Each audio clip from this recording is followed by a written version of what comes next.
Gaia, the birth of gods and titans. Ancient Greek mythology represents a complex and multi-layered system of beliefs and legends that explain the world and its phenomena for the ancient Greeks. One of the central figures in this pantheon is Gaia, the personification of the earth. Gaia plays a key role in the birth of both gods and titans, which lays the foundation for the entire mythological structure of the ancient Greeks. Gaia's role in cosmogony. Gaia personified the earth and was considered the mother of all living beings. In the earliest myths, Gaia emerged from chaos, the primordial state from which all other elements of the cosmos arose. Her union with Uranus, the sky, created the foundation for later generations of gods and titans, Gaia and Uranus. One of Gaia's first acts was to unite with Uranus. Uranus, representing the sky, embraced Gaia, the personification of the earth, and their union produced children. Among their first offspring were the Titans. These were 12 mighty beings, 6 brothers and 6 sisters. Each Titan's name had its own symbolism and significance. For example, Oceanus was the principal Titan of the seas. Hyperion symbolized light and celestial cycles, and Theia was associated with brilliance and sight. The Cyclopes, one-eyed giants known for their immense strength and skill in forging weaponry. These beings would later play a vital role in helping Zeus by crafting his lightning bolts. The Hecatoncheires, also known as the 100-handed ones. Each of them had 100 hands and 50 heads, symbolizing the brutal force of natural disasters like earthquakes and volcanoes.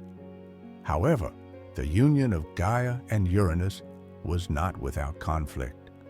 Uranus, fearing the power of his children, imprisoned them deep within Gaia's womb, causing her tremendous anguish. Gaia could not bear to see her offspring suffer and decided to overthrow Uranus to free her children. The Titan Rebellion. Outraged by Uranus's cruelty, Gaia sought help from her children. Among the Titans, only Cronus dared to stand against his father. According to legend, Gaia crafted a sharp sickle from her own body and gifted it to Cronus, inspiring him to revolt. Cronus managed to ambush Uranus as he slept on Gaia. As Uranus descended to embrace his wife, Cronus seized the opportunity and used the sickle to castrate him. This act not only dethroned Uranus, but also had significant ramifications for the mythological universe. The blood of Uranus that dripped onto the earth gave rise to new beings, the Erinyes, Furies, goddesses of vengeance who persecuted those who committed heinous crimes.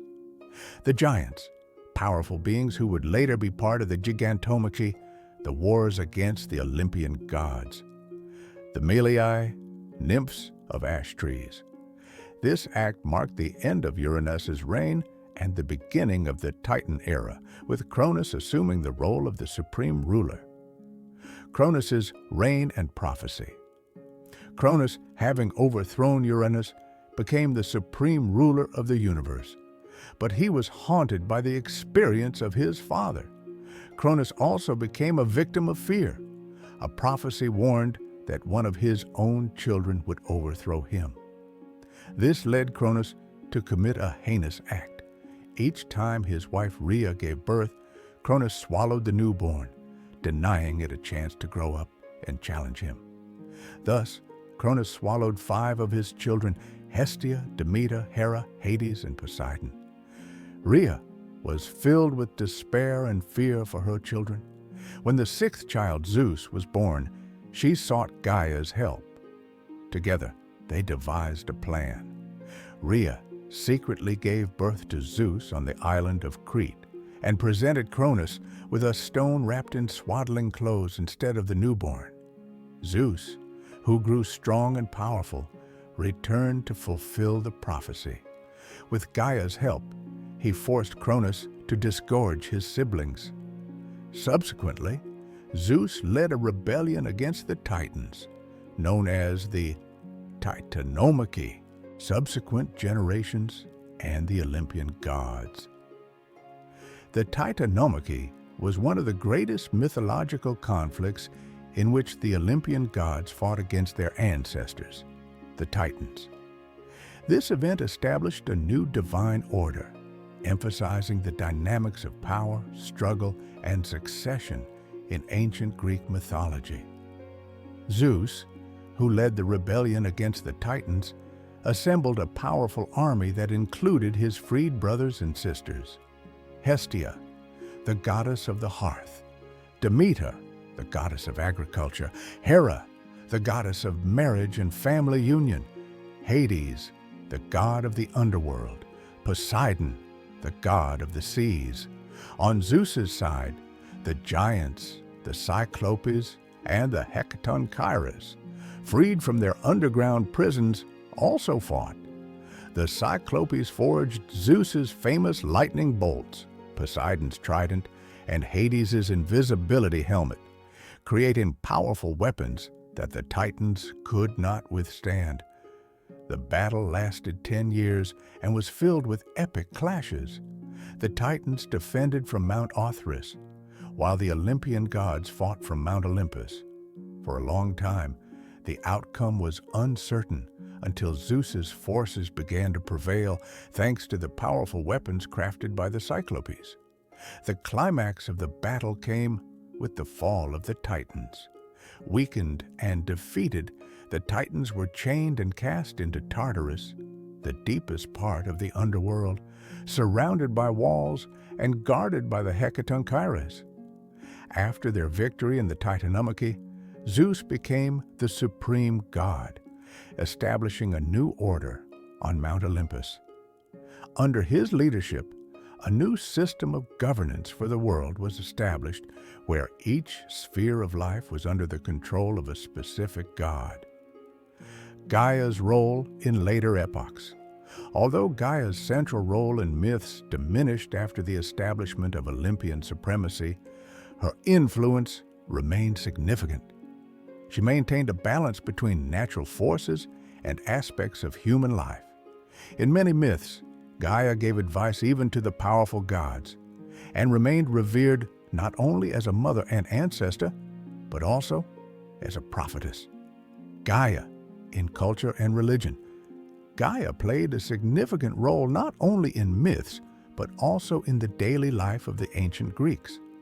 She was considered the mother of all living beings and the protector of natural order. In religious cults, she held a central place, emphasized by numerous rituals and sacrifices aimed at securing her favor and protection.